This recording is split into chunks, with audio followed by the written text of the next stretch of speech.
Kon golek wong akeh iku nyolong apa awakmu? Duwe utang ah. Anu cak, ganteng burung hantu cak. Lho, malah apa dik burung wong awakmu yo hantu.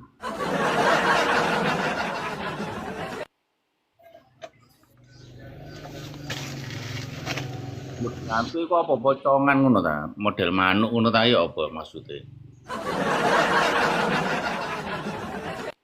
Burung hantu, arek gak sembarang wong iso ndelok cak. Lho, maksudnya ya apa gak sembarang wong iku? Yo sampean kudu Wong anu, wong tarak. sampean kudu dadi wong pinter. Nek pin ndelok burung hantu.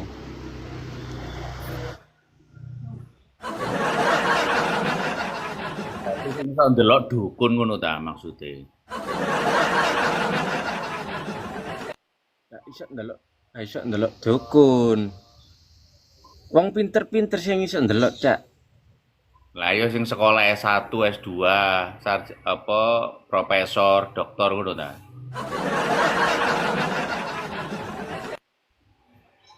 Iku gak pinter iku cak. Yo, ya apa sih? Kon ngomong-ngomong sing wisuda waran gak pinter lagi kaplok.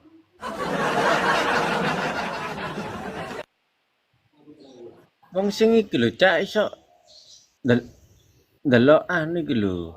Hantu-hantu iku lho jenenge Indie Home. Oh, anu, apa WiFi IndiHome iku. Pokoke sing wong pinter-pinter iku sing biasane ndelok-ndelok India,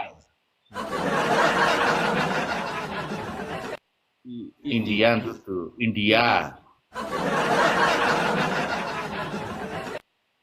Indigo cak, Indigo. Ini ku masuk. Di itu di mana? Go iku pergi, sudah masuk di mana dia pergi, ngono ta?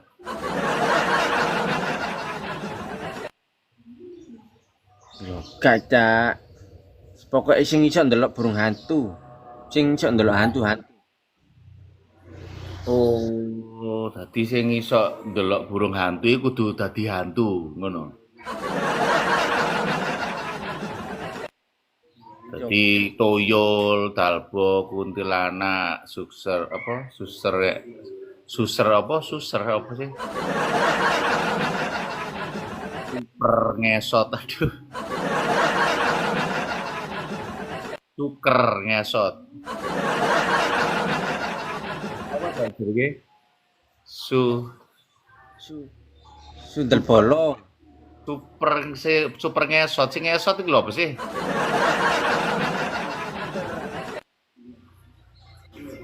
Suker lho jarane arek. Suker ngesot iku ta. Salah kabeh. Salah kabeh sampean. Sampean iku dadi wong sing pikirane sing logistik ngono lho, Cak. Tuh. Logistik iku apa kono aja ngawur kon, Dok. Lok iku kunci. Disiku mringis. Tisiku tiba semaput. Suwis dikunci, guyu tiba semaput gendeng berarti. Oh, besi sampean pikirane sampean gak sinkronisasi sing logistik.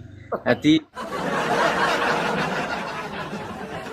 Kon iki belajar ngomong nang ndi sih, sing logistik, sinkronisasi. Prasamu kate nyanyi ngono ta, cek sinkron ambek musike ngono. sampean iki gak cocok Cak gumbul aku Cak. Duh. Kon ngomong ambek murbaut lho enak ya. Mbok jak ngomong iso muter. Burung hantu barang lah apa kon golek burung hantu? Wong awakmu wis kaya hantu. Terus kon gawe apa burung hantu kon gawe apa? Tak gawe unen-unen cak nek bengi cak. Cek gak sepi. Loh, HP-mu iku akeh musike. Nang Google iku ya akeh. Lah apa kok tuku manuk mangani barang niku. Gak atik makani cak wong burung hantu kok dipakani. Sampeyan iku lho. Lho, Lucu sampeyan. ya bongkot dok. Hantu lek gak mbok pakani, masih hantu ya butuh mangan.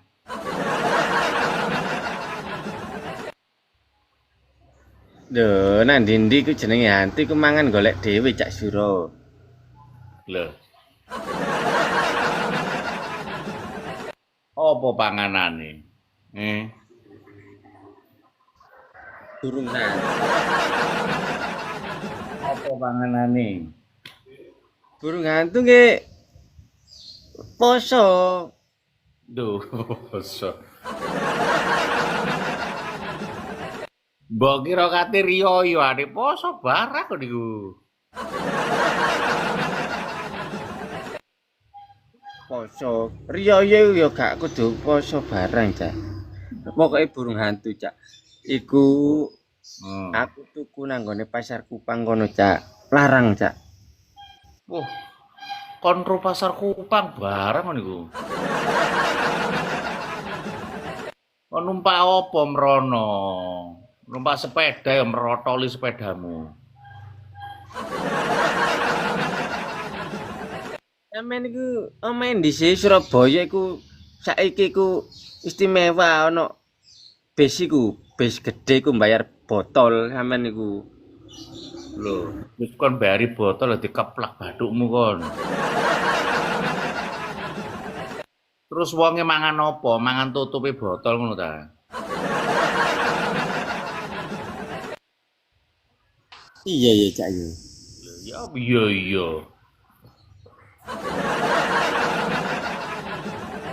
Mosok wonge tuku rokok nggih botol. Tahu campur nggih botol. Prasamu wonge iku mangan botol ngono ta.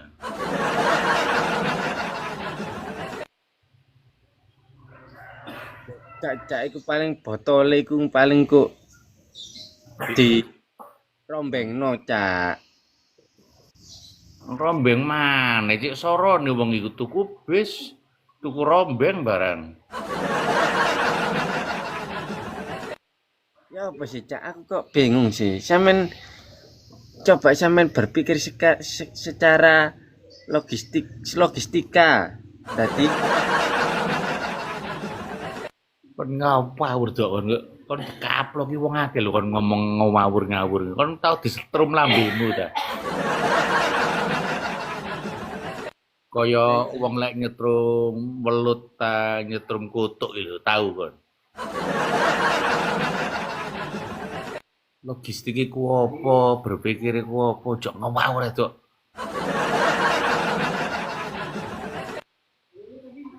lah iya sampean lho. Aku bingung aku. Sampean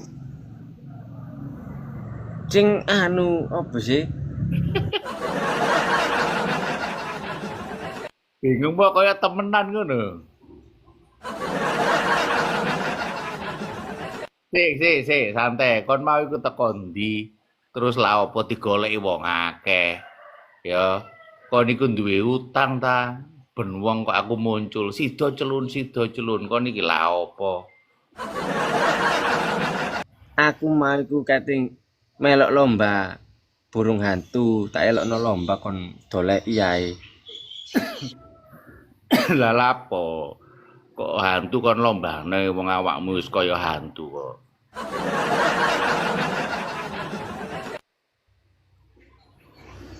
Ya dilombano, Cap. Jenenge burung iku ya dilombano. Sampeyan gak tau melok lomba-lomba burung ngono ku ta?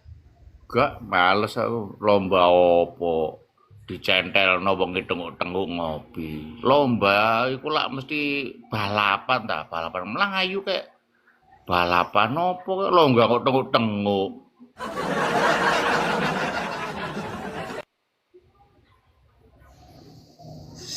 Opo sampean niku anu cak sampean gombola wong cak sampean niku. Tuh kan. Kon kok tak keplak dah. Sing gombol wong ku awakmu, kok iso aku iki lho.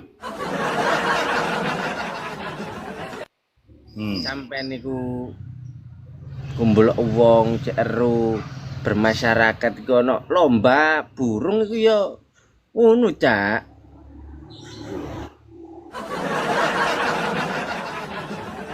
Malah apa lomba burung kok bermasyarakat lho. Wong oleh rapat RW RT iki yo gak ono sing lomba.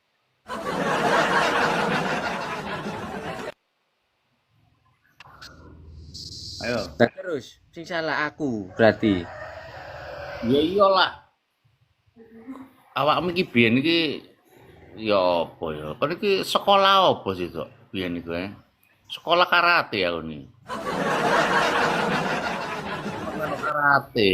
Ya terus dikaploki arek-arek kon boleh koyo ngene. Kula alhamdulillah cak, kula niku nggih dikaploki tapi mboten sepiro nemen. Tuh kan mangane kopior. Terus kon iki ya apa? Sidone ya apa? Kon niku kepinginan apa? Sida rabi apa enggak? Lek enggak iki arek lho wae sing gelem ambek kon. Kon jarine kate digawe gule kambing. Gule kambing yo kambing cak duduk aku. Sampeyan niku yo ono-ono ae sampeyan niku. Wis anu enggak kon jare speak up. Wis oleh enggak speak up iku? Move on. Tapi aku cak, aku njaluk sarane teko sampean cak. Gak ono saranku entek juga arek-arek kan. Saran niku kok dijukuki sih rek. Saran burung barang iku.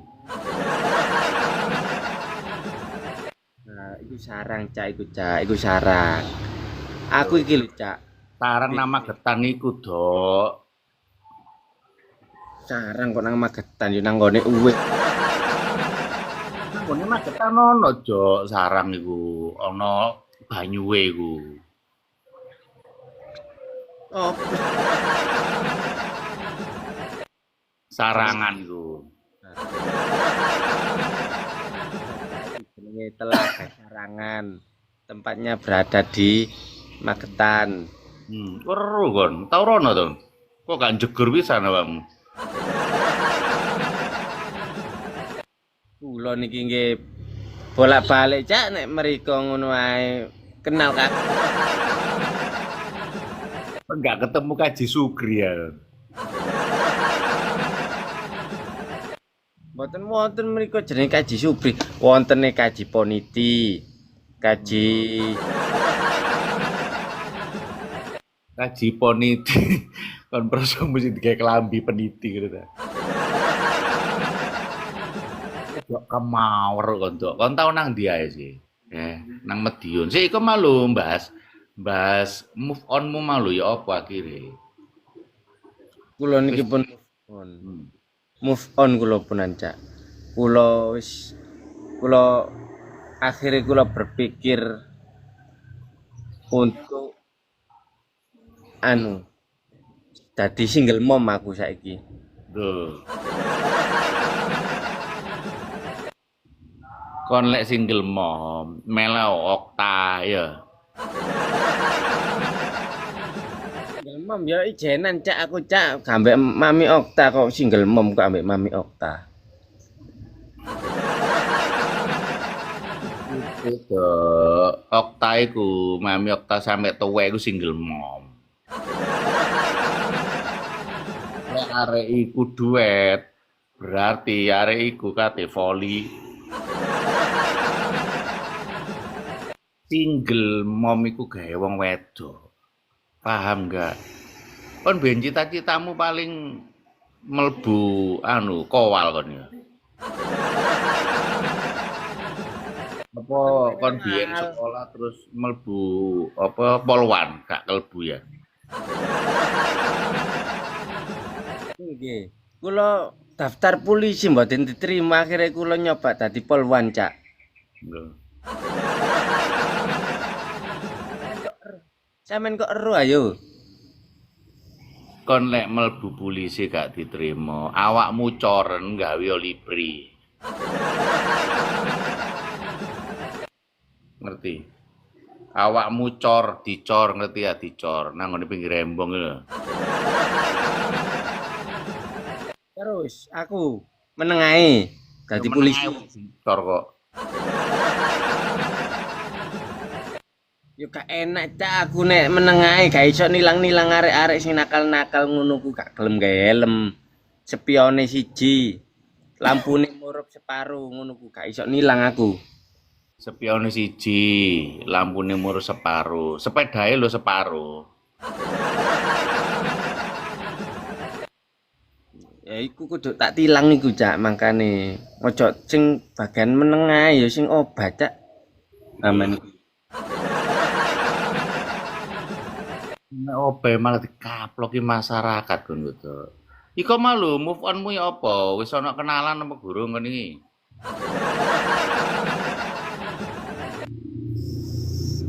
Untuk sementara ini Cak, saya mau menutup diri dulu.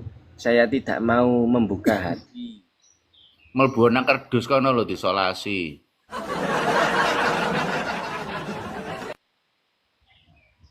Menutup diri Cak, iku artine iku saya itu iku mau lho nek wedok apa jare sampean single mom. Ya, Aku tak single papai. lho. Gak ono single papa. Kon nek menutup diri, kon mlebu kerdus kok nyolasi.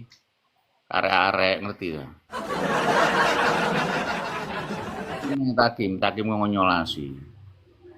Ya, terus digelundungno yo tubruk truk kon.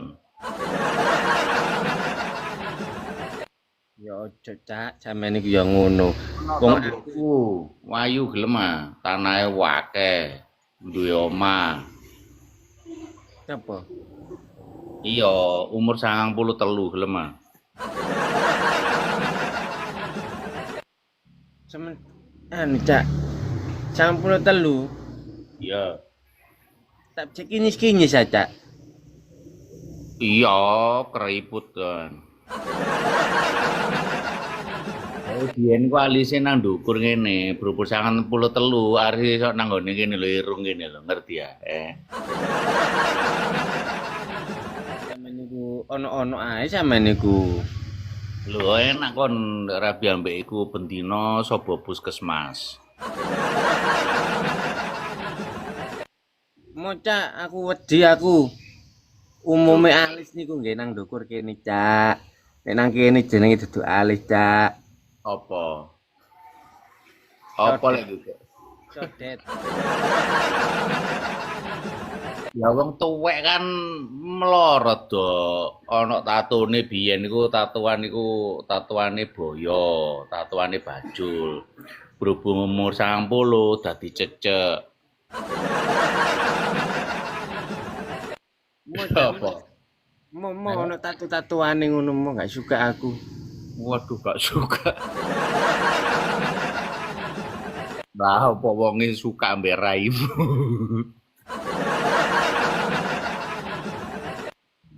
Wah, ya kok niku atik logistik barang. Kon niru sapa sih, Dok? Njaluk uruk sapa sih kon niku logistik ero aku niku. Yo bare arek-arek lho, modelmu kaya stongkring. Arek-arek iku kok sojok direken arek-arek iku Cak, arek-arek iku anu gak guys, gak suka aku. Waduh. Iya ini, ketoke gak gas LPG ta, gak gas sing 6 kilo lho arek ya. Kok gak tau metu-metu lho, Dok, nang omah. Apa kon keluweling nang kampungmu ini? Lho. Kula niki Cak, kula niki nggih keliling, kadang nggih nang omah, kadang ngoten niku kula mikir. tambah dino kok tambah ganteng kula niki.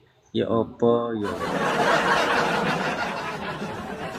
Kon niku mikir apa duwe pikiran kon niku? Wong pikiranmu wis entek ngono.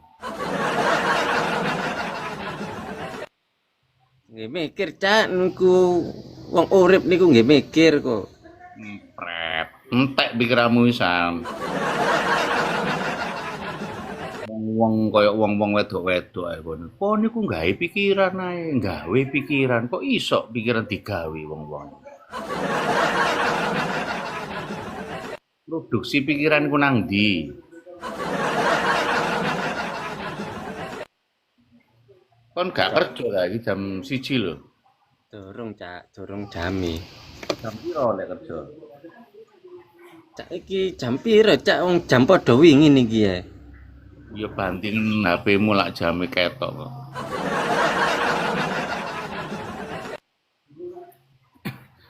Aku iku Cak belajare ku les Cak aku Cak.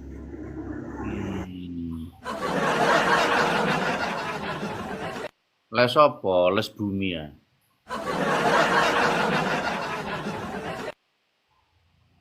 Jadi kula niki pikiran kula niki sering berpikir secara logistik.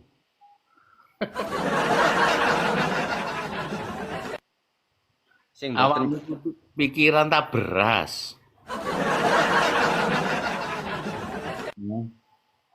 Pikiran tak beras kok pikiran secara logistik. Kon ngerti. kok pikiran beras ya napa sih? Berpikir secara logistik niku sing kenyataan ngoten lho Cak Suro. Sampeyan gak guys blas ngene sih gombol aku niki sampean. Goblok. Aduh. Ngomong mbek kon mumet aku tok. Ngerti ya? Ndasku meletek ngerti ya? Gak logistik ndasku iki garai. Logistik iku apa? Misale wong kate munggah nang gunung, logistike ana berase wis ana ta. Panganane, ndoke, apane sing barang-barang kate go munggah. Iku jenenge logistik. Lah lek pikiranmu logistik apa pikiranmu apa beras ndok ngono ta?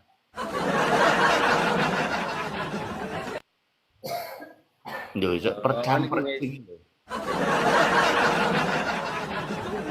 Niku nggih siji Cak Suro kok iso nggawa peralatan muncak kok Kandhane kok malah nyiji-nyijino niku. Oh, repot karo sumbu kompor iki. Urungmu kaya gayam. Nek dikandani nuruta. Guyoke gedang nang mburimu iku nduk.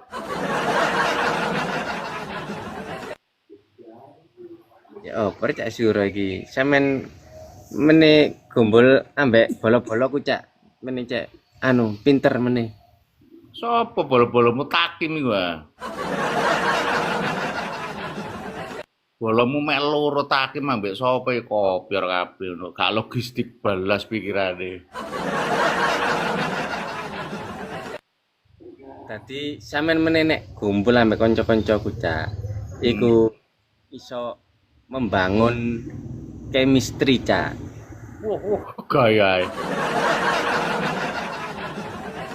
Kon kira kate bal-balan timnas ngono ta, atik chemistry barang. Kon lek ngomong jok ngawur tok kon tok. Ngerti ya? Kon iso meneni wong akeh lho tok, iso kaplek wong sak kampung lho kon. Kon bangun chemistry ta bangun gapura iki arek-arek. Membangun chemistry Cak itu supaya kita itu berteman itu gak kayak sampean ngene iki.